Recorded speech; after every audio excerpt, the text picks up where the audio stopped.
man. Has it been a hot minute or two or what?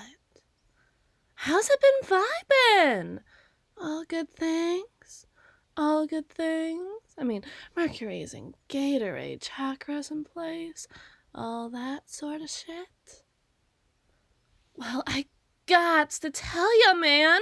And I mean, like I said, you good? You good?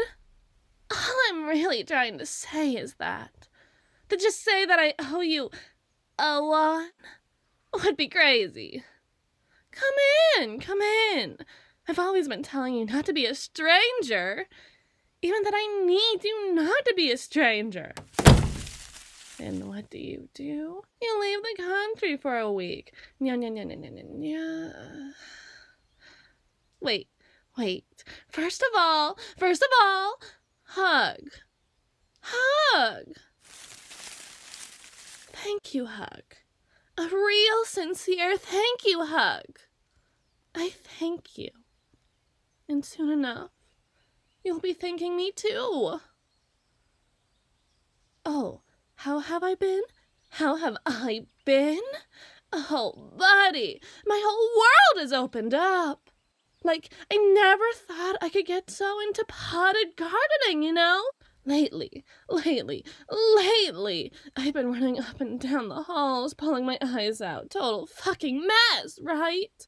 And you know, with your fiendish virginalness leading you to being such a willing shoulder to cry on that I knew I could tell you just about anything about my problems with myself and with my sisters, with my job, and you were just there.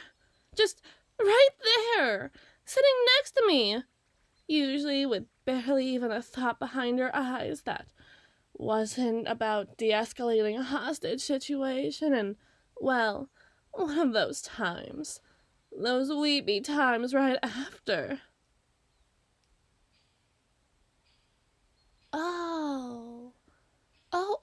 Oh, I feel like it was just a week ago because it was a week ago. But I also feel like it was just yesterday when it happened, which is all I'm trying to clarify. Well, one of those times you got me this little housewarming gift, just this nice, friendly-looking little plant, and God, I was so mean to you. Over nothing.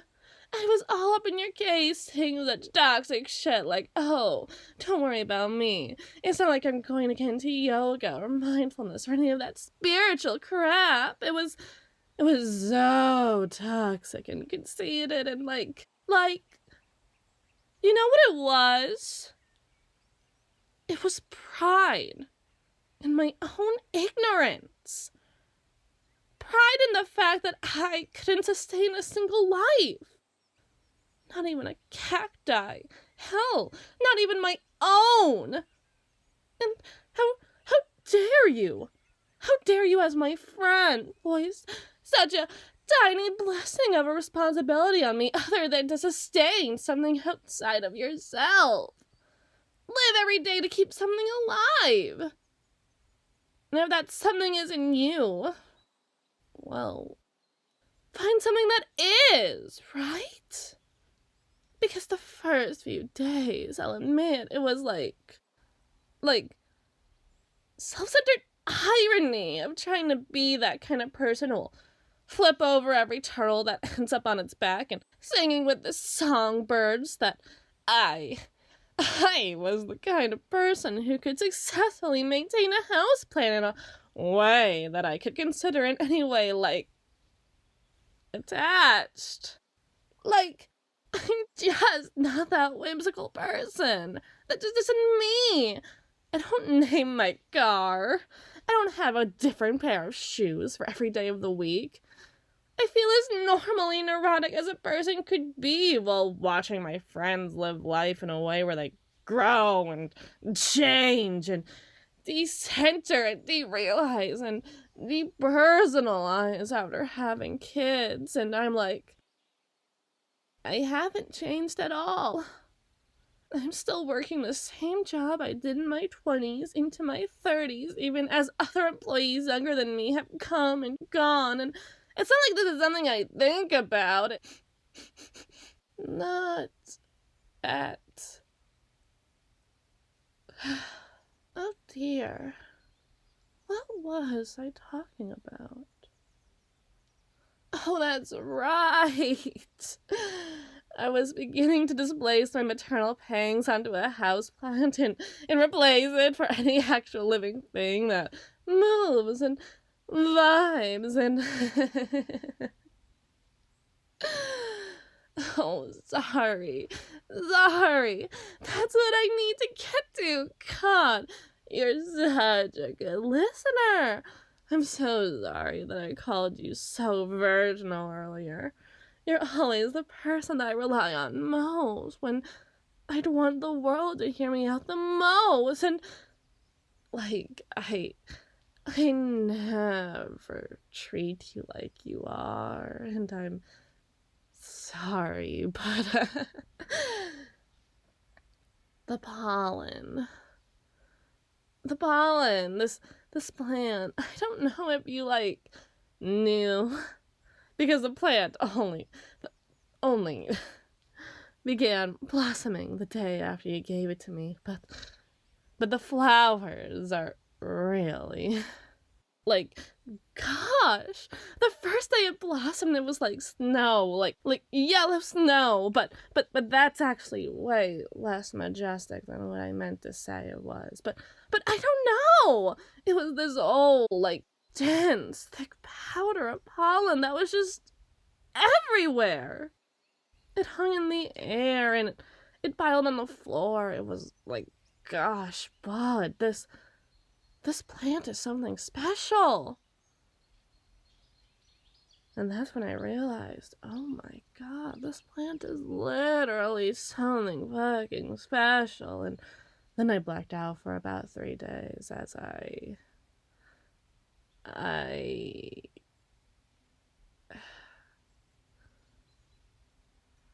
It smells so heavenly. It's like vanilla and cinnamon and strawberry cream, and it tastes even better if you're willing to lick it, and I did. But then I wanted more, and more, and more, and more, and more, and more. But as I would breathe in the tasty spores, I realized that this was literally a message from those goddesses of the earth, and I was no different than these spores. Taller, yes. Significantly more miserable, yes. But that this plant that produced enough pollen to fill a ballroom, just as this one last-ditch attempt to be able to save its own species by hybridizing into bastards. No different than lowering your standards on Tinder just to get a date. No different at all. But I don't need Tinder. I don't need anyone now. Anyone but you. Are you okay? You seem... Oh, lordy. You seem feverish and woozy and... Shit, I don't have a chair in this area, but... How about you sit down? Actually, you might want to be sitting down for this. It'll help with the dizziness and... the shock. In fact, why don't you kneel? Why don't you? It's...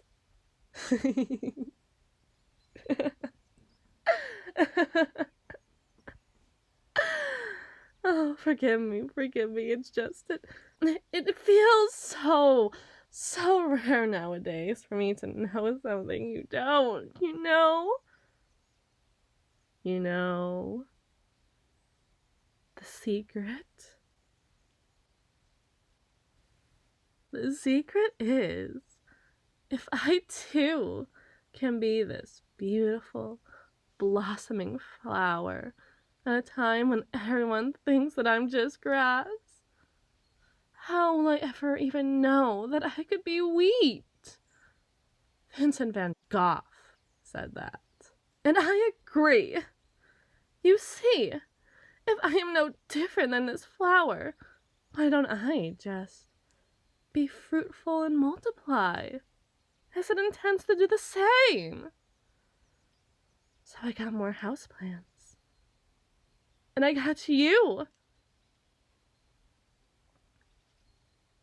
You really assumed when I told you I was getting into growing that I was just getting really into weed? Well, I did. And a few more things along the way. The subsequent flowering of these plants over the next few hours to days is sure to keep you energized throughout this whole next week of pollination season. And I see no reason why I have to just stop with you as soon as you've had your own fill of the seed. I'm sure there might be another someone special you might have lined up for yourself on the off chance we didn't work out. No, you really mean it. You really mean it. Mean it. Well, I'm flattered.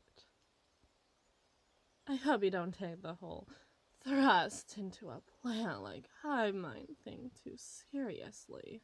But just so you know, this whole time I've been under the influence, and there's nobody I wanted to fill that emptiness inside me more than you.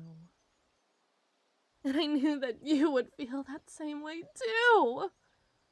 But just to be sure, I was absolutely lathered in pollen before you entered the door. Just breathing in the general air around me as made you the few contenders to greet me on my doorstep. Got dangerously feverish, and